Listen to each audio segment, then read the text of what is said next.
Hey everyone, you are in the right place because today I'm going to show you how to get 7 days free trial on Crunchyroll. So without further ado, let's get started.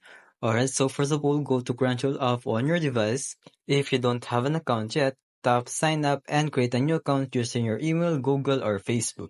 If you already have an account, just log in. Alright, so after that, tap on account section. In the account settings, tap on subscriptions. You will see the option to go premium. Tap on it to proceed. So, you will be presented with the 7 days free trial options. Just select the subscription plan you want. Alright, so congrats. After selecting your plan, tap Start Subscription to begin your 7-day free trial. So, you will be asked for payment details.